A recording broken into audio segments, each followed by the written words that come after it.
Hi, this is Brendan Davis from Bedrock Games and the Bedrock blog, and I'm here with Adam Balderstone for another episode of Bedrock and Balderstone, and we're talking about Farscape Season One. We're going to be discussing Episode 2, E.T, and Episode 3, Exodus from Genesis. So these are the second and the third episode of the first season. Again, this is this is like a new series for us, but we're kind of doing the same thing that we did with Babylon 5. We're just going to go through the whole series, probably 2 episodes at a time, and occasionally we'll shift to one if it's like a finale or something. And hopefully, what is it, 4 seasons, Adam? 4 seasons and a mini series. Okay. Yes. It's only 2 episodes. So. And it's the same sort of situation where Adam is sort of my guide because he's seen the show before, sort of like with Babylon 5, and I haven't seen it. And so it's sort of the opposite of how we do with the Wuxia shows, where it tends to be stuff that I've seen and Adam hasn't seen. So I'm finding it enjoyable because it's nice to come from a place where I don't really know anything going in. And so I'm sort of picking up as we go. I do have to admit, my hearing has been horrible, and I haven't been able to get to the ear doctor because of the holidays. So I missed a lot of details last night watching these episodes. So I might have to ask Adam some questions for clarification. But I think I got the gist of the plot and all that stuff. So IET Episode 2, are we going to do one episode at a time, or do you want to talk about them together? What's your preference? Let's do them one at a time for now, I think. Okay. Unless you have something overarching. But No, that's fine. And so basically, this is it's basically E.T, right? Except the main character is like E.T.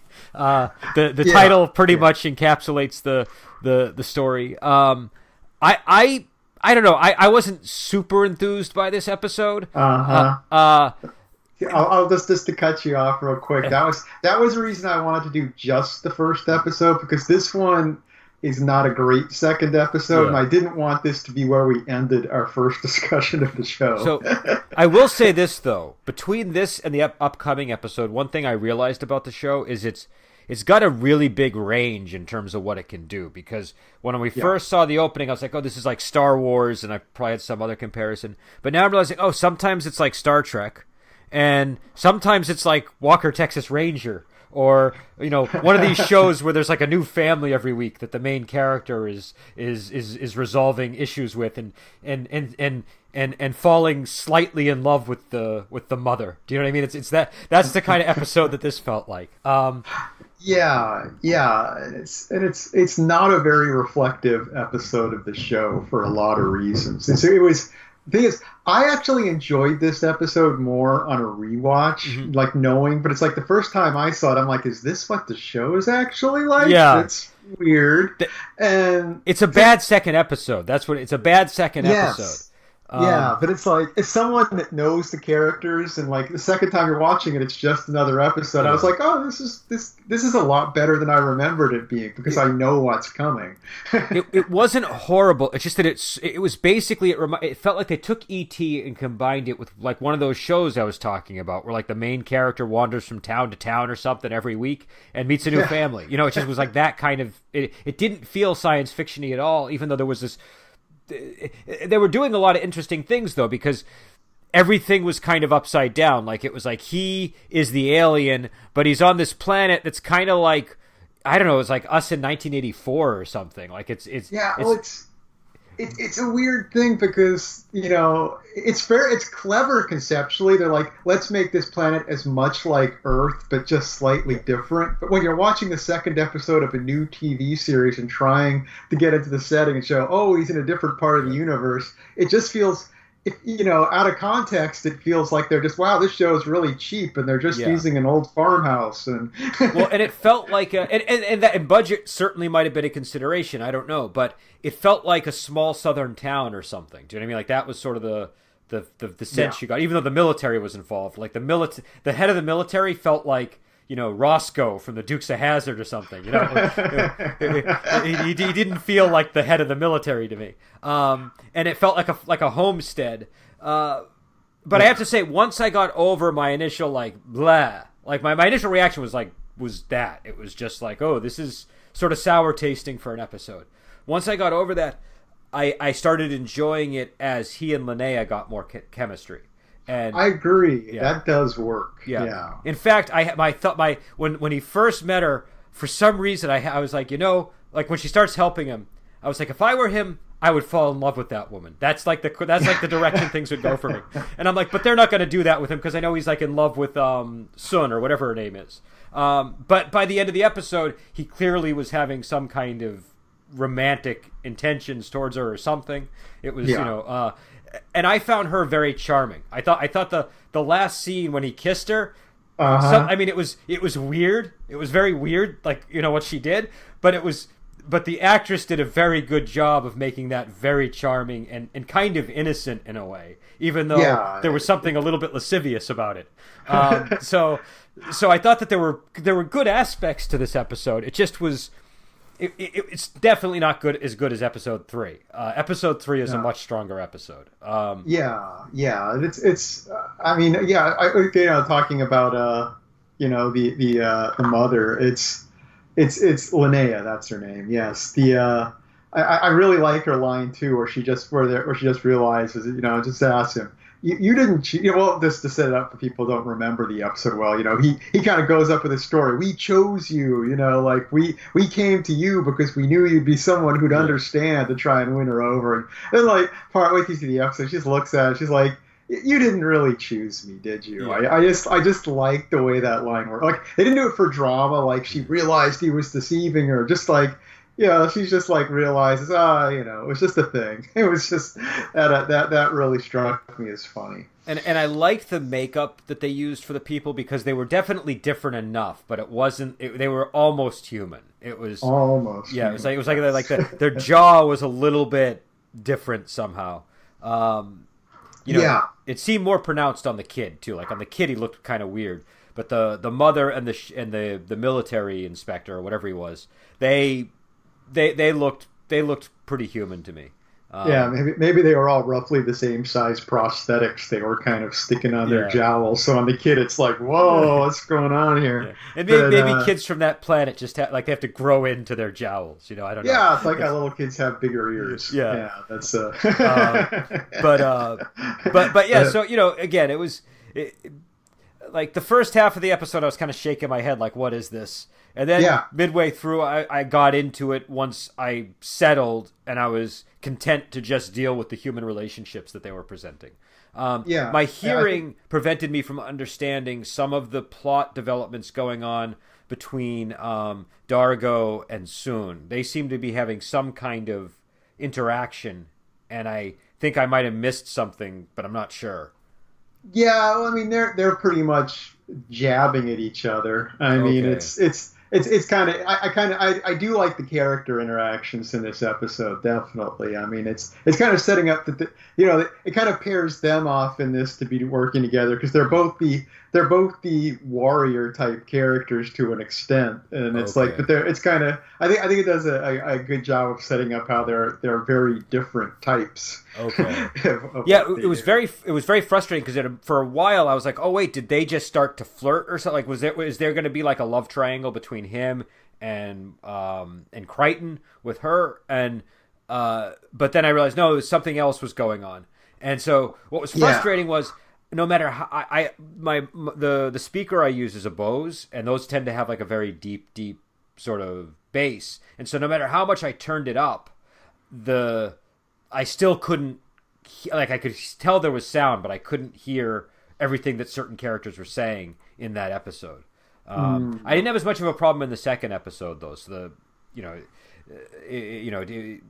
I was able to follow that more closely. So that was IET. Well, there's actually another thread we've got to discuss before we move on too, which is, of course, there's the whole reason they're on the planet is because Moya has this tracker, and back on the ship they're trying to get this tracker off, and they need the basically a painkiller for their ship. Oh, yep.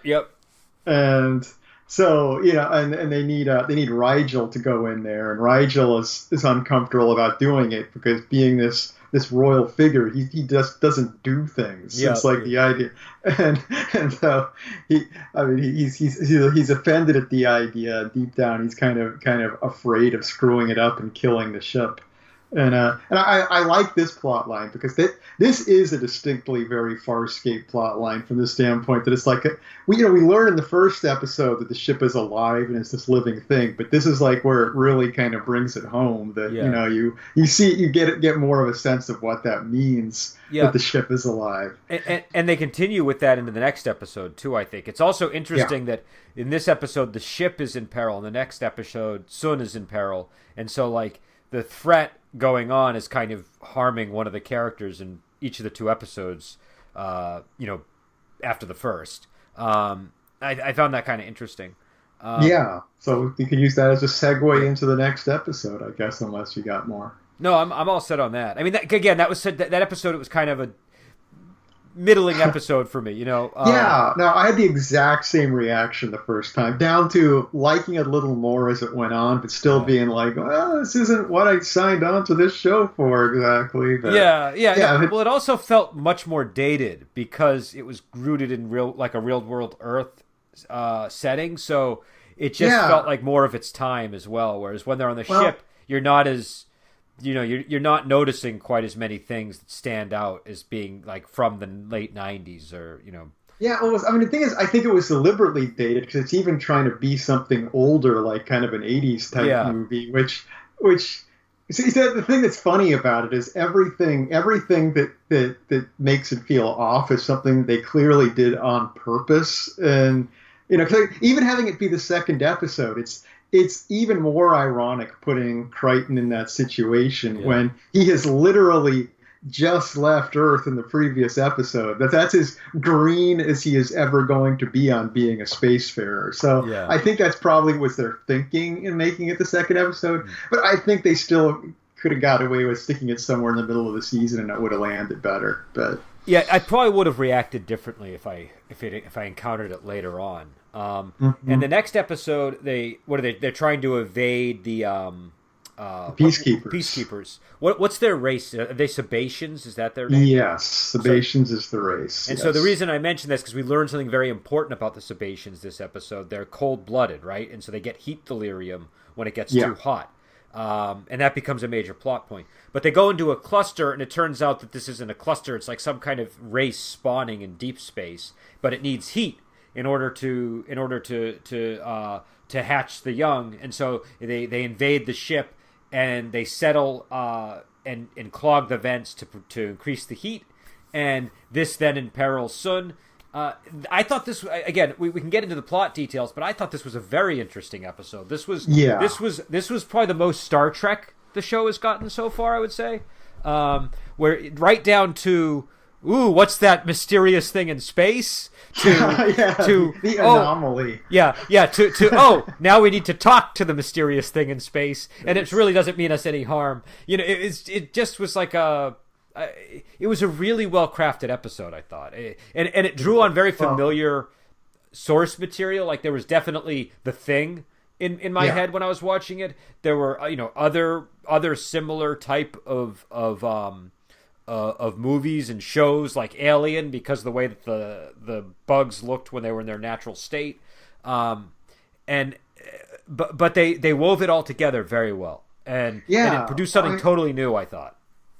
Yeah, and I like the way at the beginning of the episode, like you said, they're watching the weird space cloud, and the reason they're by the space cloud is because they're hiding from the Peacekeepers, which you then forget about. All the bug stuff happens, and you kind of forget that Marauder ship is out there, and then it pops up, near the end of the episode, at least for me, I wasn't even thinking about it anymore, and and it becomes another development after it looks like everything's wrapped up.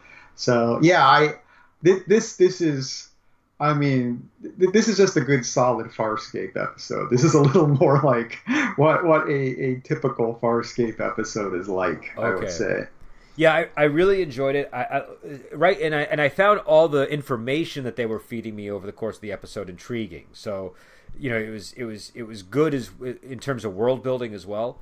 I think when we got around the 35-minute mark, wherever it was when he was speaking with the Queen, Yeah. I looked at the time and I was like, well, how are they going to get another 15 or 20 minutes out of this? Yes. And I was thinking to myself, well, they're just going to do something random. But because they brought the peacekeepers in and they had mentioned, hey, if we do this, our defenses will be down. And Yeah. it made total sense. And so I thought it worked. I also liked when the peacekeepers got on board. I feel like a lot of shows they would have something like the heat delirium with the Sun character, and then forget to apply it to the other peacekeepers once they board the ship. You know what I mean? They would just hand wave it, or it became an important part of the episode.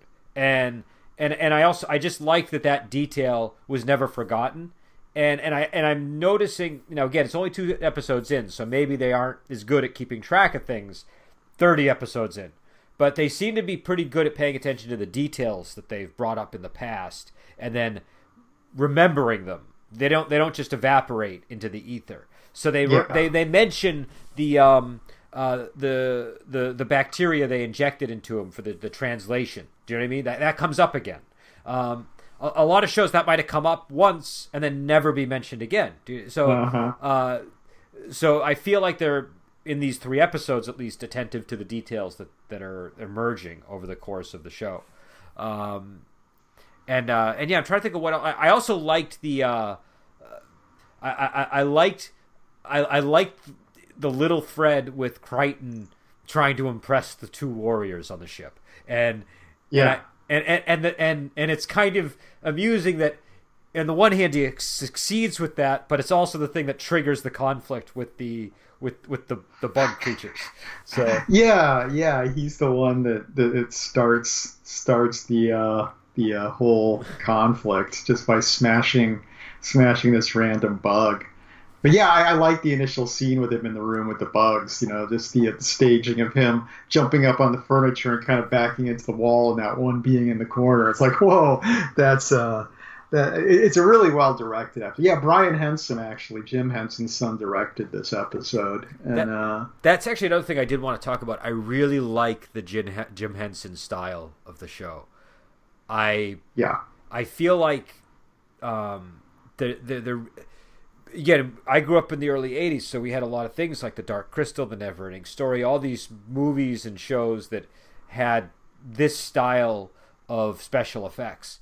And I don't like CG all that much. I don't watch superhero movies mainly because I dislike CG, and superhero movies are all CG. Mm-hmm. It's also why I've been reluctant to see Guardians of the Galaxy 2 as much as I like the first one.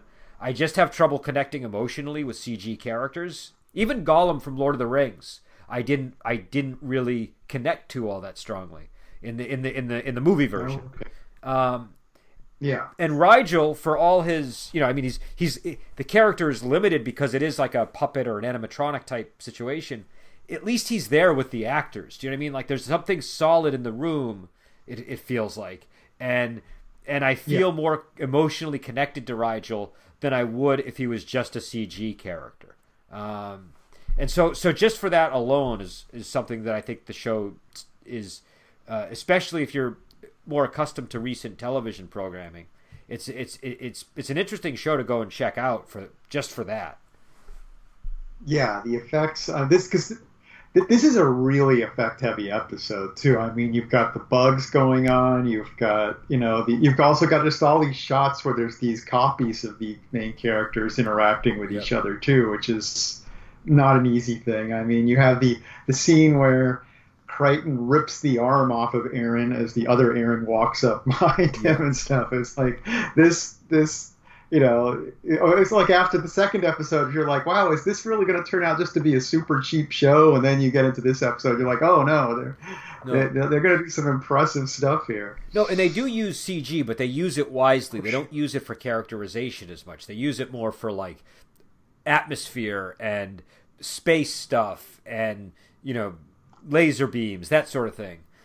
And they allow the puppetry to do a lot of the heavy lifting for characters, it seems. Though maybe I'm being deceived. Perhaps they're using CG and I don't realize it in certain places. They do use CG in places. I mean, it's a mix of CG and puppetry. Sometimes with Rigel, for example, sometimes they have to I think, but they have at least cover their wires and stuff Yeah, with yeah. with CG. But that's all fair game. But what I'm Oh, talking sure, about is the facial expressions and the just the fact facial, that yeah, he feels solid. He feels like a real thing. Like yeah, I would take the Yoda from the original Star Wars over any CG Yoda. Do you know what I mean? I just feel that it's more grounded in reality, even though you can see the effect, but it's a real thing. it's a real thing. Yeah, And one of the acting notes they gave to the actors in this was, interact with the puppets, touch the puppets, like like just basically the fact that because that's something you can't easily do with CG to take advantage of it. It's like they interact on a physical level with both Pilot and Rigel. And actually, that's the other thing we've been talking about Rigel, but this is the first episode where we have another character in Pilot's space with him yeah. in his room. We have Aaron goes down there to to talk to Pilot while she's in her delirium state for a while, and they're interacting. And this is where we in the first episode, the second episode, I think you just see Pilot on the screen. That's pretty much the only way you see him, and it's like at least you get to see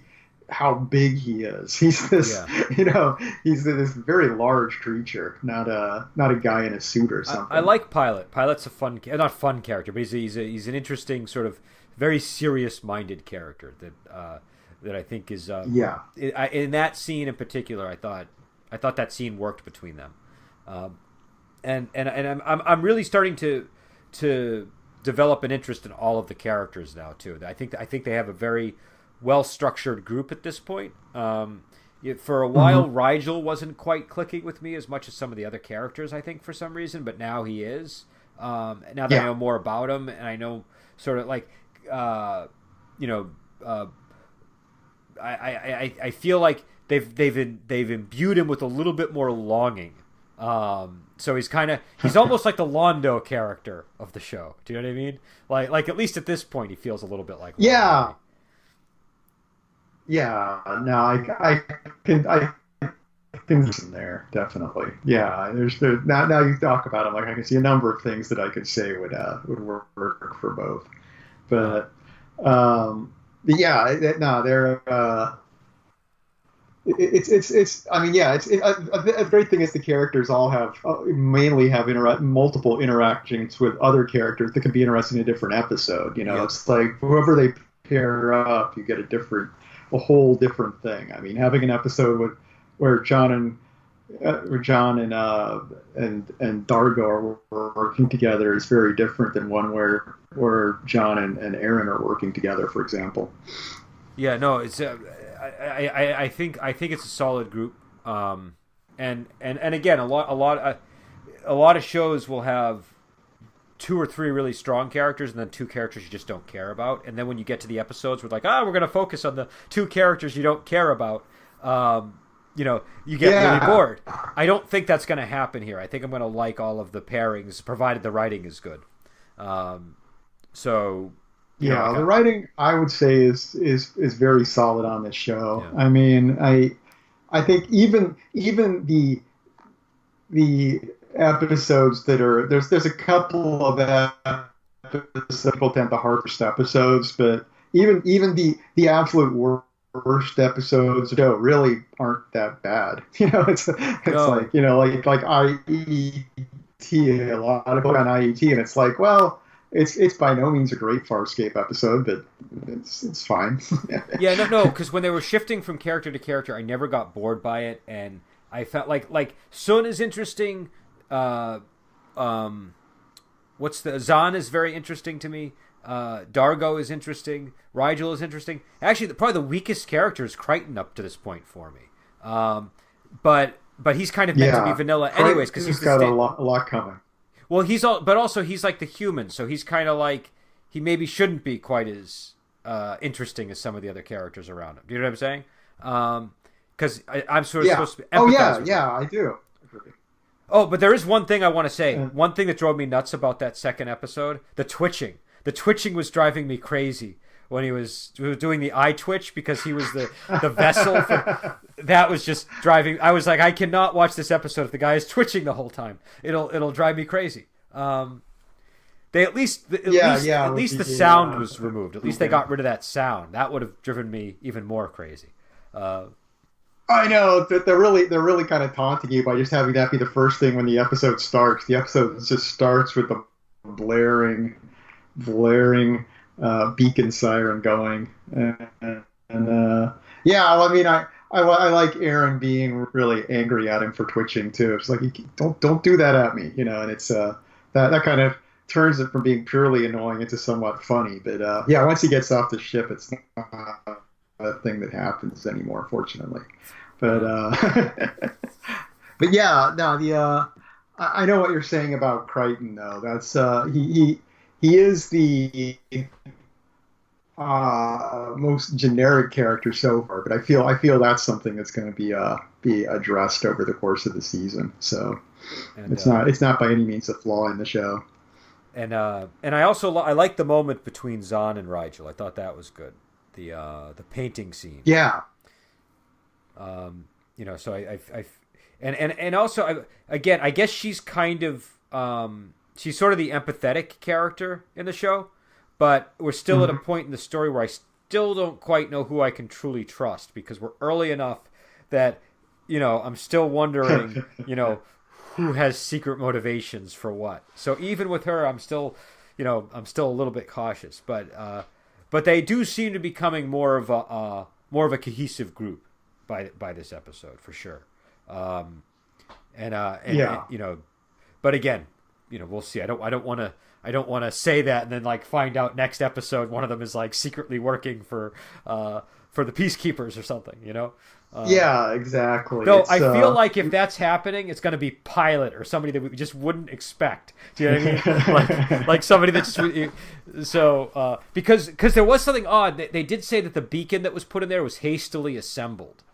Do you remember that? That had me wondering, well, who put it in there? So like why would it have been hastily assembled?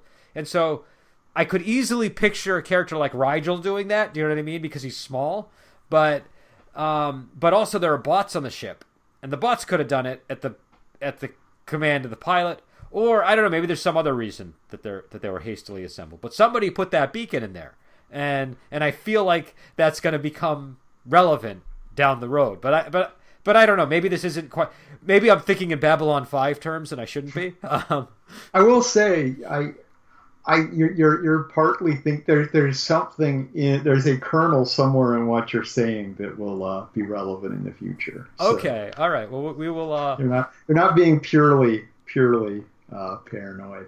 Okay, all right. Well, that's fair.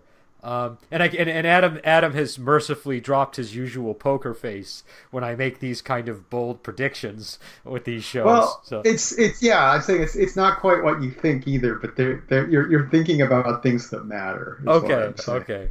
Well, I'll have to contemplate this further.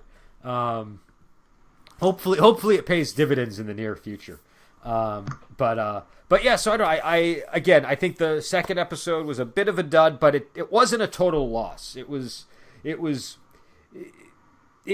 don't know. His heart was in the right place. Like they were trying to do stuff that was kind of admirable in terms of, what. Which episode are we talking about? The second now? one. The second one. E.T. Yeah. It just something about it just kind of didn't work for me. But it had redeeming components. And the third episode I really enjoyed. And again, I don't know, maybe it sounds like maybe the show more consistently feels like episode 3, but I do think this is a series that looks like it could cover a lot of different styles if it wants to. Which is good, I think. So I think we'll leave it there unless there's anything you want to add to the conversation, Adam. And so we will end the episode here. We'll be back on next week, and we'll be on Sunday for our continuation of the Zhao Ji Long series that we're covering. Also, I have resumed reading that book, and so I have some comments to sort of flesh out what I was saying last time on the show. And until then, we will talk to you later.